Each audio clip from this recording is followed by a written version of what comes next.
आज का यह वीडियो कक्षा 8 विज्ञान के लिए है। यह वीडियो विज्ञान का अध्याय 1 यानी फसल उत्पादन एवं प्रबंध से संबंधित है।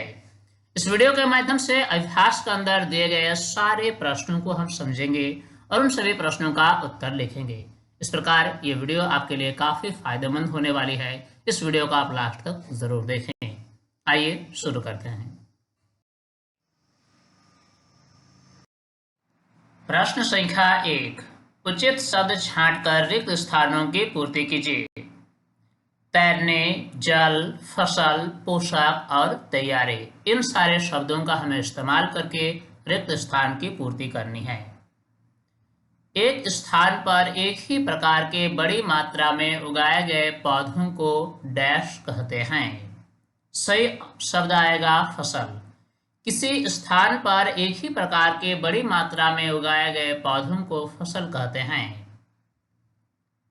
फसल उगाने से पहले प्रथम चरण मिट्टी की डैश होती है, यानी मिट्टी की तैयारी होती है। क्षतिग्रस्त बीज जल की सतह पर डैश लगेंगे, यानी तैरने लगेंगे। फसल उगाने के लिए पर्याप्त सूर्य का प्रकाश एवं मिट्टी से डैश तथा डैश आवश्यक है, यानी इसमें सही शब्द आएगा फसल उगाने के लिए पर्याप्त सूर्य का प्रकाश एवं मिट्टी से जल तथा पोषक आवश्यक है। प्रश्न संख्या 2, कॉलम ए में दिए गए शब्दों का मिलान कॉलम बी से कीजिए। कॉलम ए में दिया गया है खरीफ फसल, रबी फसल, रासायनिक उर्वरक और कार्बनिक खाद, जबकि कॉलम बी में दिया गया है मवेशियों का चारा, यूरिया एवं सुपर फॉस्फेट, पशु अपशिष्ट, गोबर, मूत्र एवं पादप अवशेष, गेहूं, चना, मटर और धान एवं मक्का। हमें सही सही मिलान करना है। इस प्रश्न का उत्तर हम सही सही मिलान करते हुए लिखेंगे। खरीफ फसल के लिए होगा धान एवं मक्का, क्योंकि ये दोनों फसल वर्षा ऋतु में बोए जाते हैं, अर्थात खरीफ फसल है।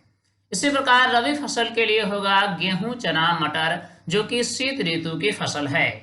रासायनिक उर्वरक के लिए होगा यूरिया एवं सुपर फॉस्फेट, जिसका निर्माण फैक्ट्रियों में होता है। कार्बनिक खाद के लिए होगा पशु अपशिष्ट, गोबर, मूत्र एवं पादप अवशेष। इस प्रकार इस प्रश्न का जवाब पूरा हुआ। प्रश्न संख्या 3, निम्न के दो उदाहरण दीजिए। दिया गया है खरीफ फसल और रबी फसल। इसका उत्तर लिखेंगे खरीफ फसल के दो उदाहरण हैं धान एवं मक्का, जबकि रबी फसल के दो उदाहरण हैं गेहूं एवं चना। प्रश्न संख्या 4, निम्न पर अपने शब्दों में एक एक पैराग्राफ लिखिए। प्रश्न में दिया गया है मिट्टी तैयार करना, बुआई, निराई और थ्रेसिंग। अब इसका उत्तर लिखेंगे। पहला है मिट्टी तैयार करना। कृषि के लिए मिट्टी तैयार करना प्रथम चरण है। मिट्टी को उलटना पलटना एवं पोला करना जुताई कहलाता है। ढीली मिट्टी में केंचुए एवं सूक्ष्मजीवों की वृद्धि अधिक होती है, जो किसान के मित्र होते हैं, क्योंकि ऐसे जीवों की उपस्थिति से फसल की पैदावार अच्छी होती है। मिट्टी को उलटने से पोषक तत्व ऊपर आ जाते हैं, जिन्हें पौधे आसानी से अवशोषण कर लेते हैं। अब हम बुआई के संबंध में पैराग्राफ लिखेंगे। अधिक पैदावार के लिए अच्छी किस्म के स्वस्थ बीजों की बुआई की जाती है। हाथ अथवा सीड ड्रिल से बीजों की बुआई की जाती है। सीड ड्रिल की सहायता से बुआई करने पर बीजों के मध्य उचित दूरी बनी रहती है। इसी प्रकार अब हम निराई के संबंध में लिखेंगे। खरपतवार फसल पौधों के साथ जल, वायु, सूर्य का प्रकाश एवं पोषक पदार्थों के लिए स्पर्धा करते हैं। फसल पौधे के साथ कई सारे अवांछित पौधे उगाते हैं, जिन्हें खरपतवार कहा जाता है। ये खरपतवार फसल पौधों के साथ विभिन्न प्रकार के संसाधन के लिए स्पर्धा करते हैं। फसल की अच्छी पैदावार के लिए खरपतवार को हटाना आवश्यक है। यह क्रिया निराई कहलाती है।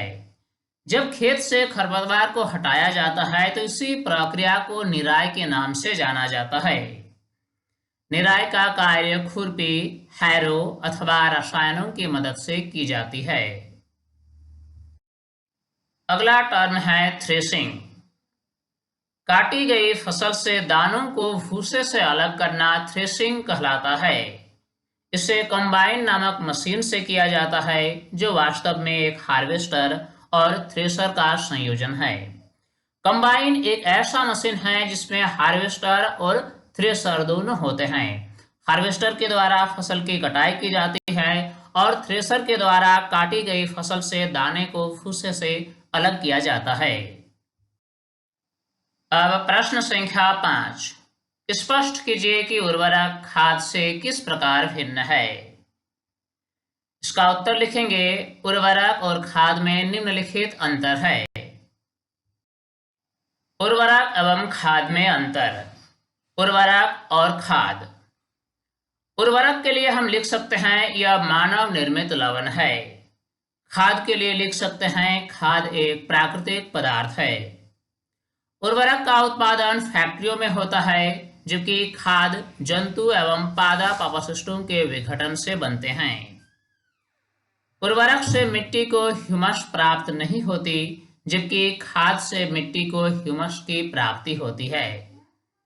इसी प्रकार उर्वरक के संबंध में हम लिख सकते हैं, इसमें नाइट्रोजन, फास्फोरस तथा पोटेशियम प्रचुर मात्रा में होते हैं, जबकि खाद में पोषक पदार्थ की मात्रा तुलनात्मक रूप से कम होती है। चूंकि उर्वरक का निर्माण फैक्ट्रियों में होता है, इसीलिए इसका रासायनिक संयोजन इस प्रकार बनाया जाता है कि इसमें नाइट्रोजन, फास्फोरस और पोटेशियम अधिक मात्रा में होते हैं, जबकि प्राकृतिक खाद में इसकी मात्रा तुलनात्मक रूप से कम होती है। अब प्रश्न संख्या 6, सिंचाई किससे कहते हैं। जल संरक्षित करने वाली सिंचाई की दो विधियों का वर्णन कीजिए। इसका उत्तर लिखेंगे, विभिन्न अंतरालों पर फसलों को पानी देना सिंचाई कहलाता है।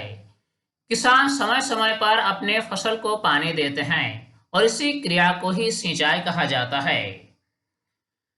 जल संरक्षित करने वाली सिंचाई की दो प्रमुख विधियां हैं। पहला है छिड़काव तंत्र और दूसरा है ड्रिप तंत्र। छिड़काव तंत्र। इस विधि में लंबवत पाइप मुख्य पाइप से जुड़े होते हैं। लंबवत पाइप के शीर्ष पर लगे नोजल घूमते हुए इस प्रकार जल का छिड़काव करती है जैसे वर्षा हो रही है। ड्रिप तंत्र। इस विधि में जल पौधों की जड़ों में बूंद बूंद करके गिरता है। इस प्रकार की सिंचाई में जल बिल्कुल व्यर्थ नहीं जाता है। अतः जल की कमी वाले क्षेत्रों के लिए यह प्रणाली सर्वोत्तम है।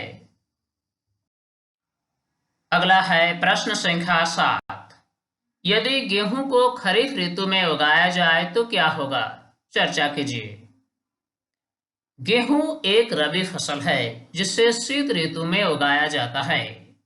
गेहूं की फसल के लिए ठंडी परिस्थितियां आवश्यक होती है। यदि इसे खरीफ ऋतु में उगाया जाए तो अत्यधिक बारिश के कारण यह विकसित नहीं होगा या नष्ट हो जाएगा। चूंकि गेहूं जो है यह एक रबी फसल है जिसका उत्पादन शीत ऋतु में होता है। इस फसल की बनावट ऐसी है कि ये शीत परिस्थिति में ही ज्यादा वृद्धि कर सकती है। इसीलिए खरीफ के मौसम में यानी वर्षा ऋतु में अगर इसे बोया जाए तो ये अत्यधिक बारिश के कारण नष्ट हो जाएगी और ये विकसित नहीं होगी। प्रश्न संख्या 8, खेत में लगातार फसल उगाने से मिट्टी पर क्या प्रभाव पड़ता है, व्याख्या कीजिए। पौधे मिट्टी से पोषक पदार्थों का अवशोषण करते हैं। खेत में लगातार फसल उगाने से मिट्टी में आवश्यक पोषक तत्व की कमी हो जाती है, जिससे मिट्टी अनुपजाऊ हो जाती है। पोषकों की पूर्ति के लिए किसान खेत में खाद या उर्वरक का प्रयोग करते हैं। चूंकि फसल क्या करते हैं, ये मिट्टी से लगातार खनिज लवण का अवशोषण करती है। अगर किसी खेत में लगातार फसल उगाते जाएं तो मिट्टी में पोषक तत्वों की कमी हो जाती है, जिससे भूमि अनुपजाऊ हो जाती है। इसी कमी को पूरा करने के लिए किसान अक्सर अपने खेत में खाद या उर्वरक का उपयोग करते हैं। प्रश्न संख्या 9, खरपतवार क्या हैं? हम उनका नियंत्रण कैसे कर सकते हैं? फसल पौधों के साथ उगने वाले अवांछित पौधों को खरपतवार कहते हैं। खेत में फसल पौधे के साथ कई सारे अवांछित पौधे भी उगाते हैं। इन सारे अवांछित पौधों को ही खरपतवार कहा जाता है। खुरपी अथवा हैरो की मदद से खरपतवार को हटाया जा सकता है। खुरपी या हैरो कृषि उपकरण हैं जिनकी मदद से इन खरपतवारों को अक्सर हटाया जाता है। खरपतवार को नियंत्रित करने के लिए किसान समय समय पर खरपतवार नाशी का छिड़काव भी करते हैं। वास्तव में खरपतवार नाशी रसायन है जिसका उत्पादन फैक्ट्रियों में होता है। इनका छिड़काव करके खेत से खरपतवार को हटाया जा सकता है। इनके छिड़काव से खरपतवार तो मर जाते हैं, लेकिन फसल पौधे पर इनका प्रभाव नहीं पड़ता है। अब प्रश्न संख्या 10, निम्न बॉक्स को सही क्रम में इस प्रकार लगाइए कि गन्ने की फसल उगाने का रेखाचित्र तैयार हो जाए। प्रश्न में दिया गया है, 1 नंबर है फसल को चीनी मिल में भेजना, 2 नंबर है सिंचाई, 3 नंबर है कटाई, 4 नंबर बुआई, 5 नंबर मिट्टी तैयार करना, 6 नंबर खेत की जुताई करना और 7 नंबर खाद देना। इन्हें हमें सही क्रम में सजाना है ताकि गन्ने की फसल उगाने का रेखाचित्र तैयार हो जाए। तो आइए इसका उत्तर हम लिखते हैं। गन्ने की फसल उगाने के लिए सबसे पहला जो चरण है वह है मिट्टी तैयार करना। इसके बाद चरण है खेत की जुताई करना।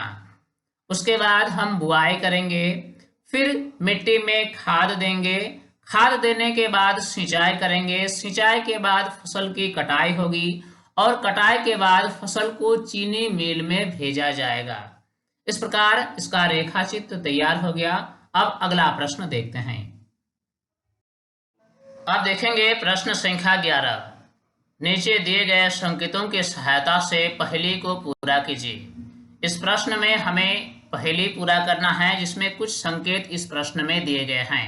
संकेत इस प्रकार है, ऊपर से नीचे की ओर सिंचाई का एक पारंपरिक तरीका, बड़े पैमाने पर पालतू पशुओं की उचित देखभाल करना, फसल जिन्हें वर्षा ऋतु में बोया जाता है, फसल पक जाने के बाद काटना।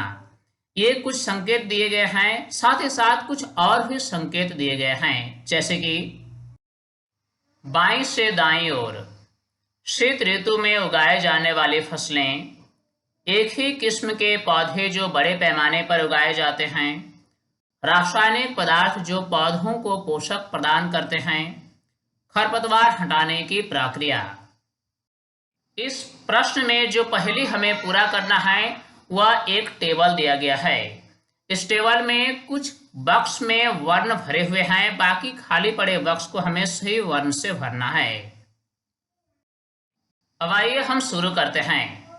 जो संकेत दिए गए हैं वह ऊपर से नीचे की ओर इस प्रकार दिए गए हैं, यानी जब हम बॉक्स को ऊपर से नीचे की ओर भरेंगे तो हमें इन सारे संकेत का सहारा लेना है।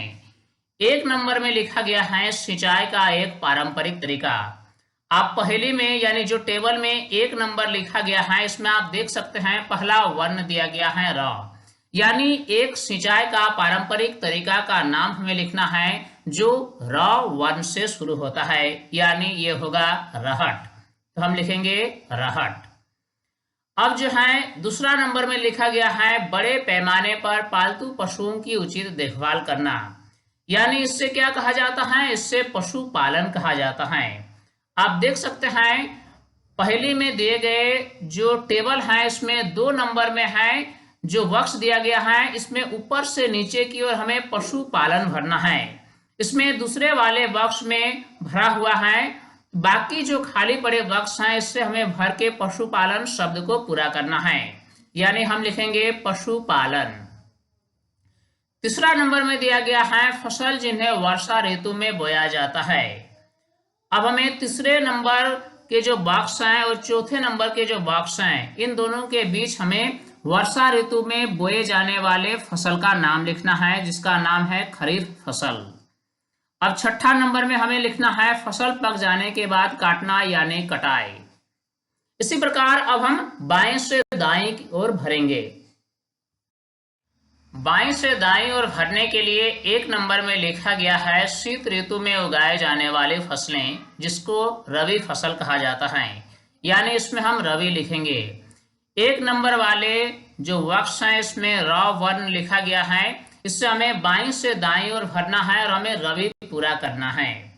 इसी प्रकार चौथे नंबर में लिखा गया है एक ही किस्म के पौधे जो बड़े पैमाने पर उगाए जाते हैं, यानी इससे फसल कहा जाता है। 4 नंबर में जो पहला वर्ण दिया गया है वह फ है और इसको हमें बाएं से दाएं ओर भरते हुए फसल शब्द को पूरा करना है, यानी फसल। 5 नंबर में लिखा गया है रासायनिक पदार्थ जो पौधों को पोषक प्रदान करते हैं, जिन्हें उर्वरक कहा जाता है।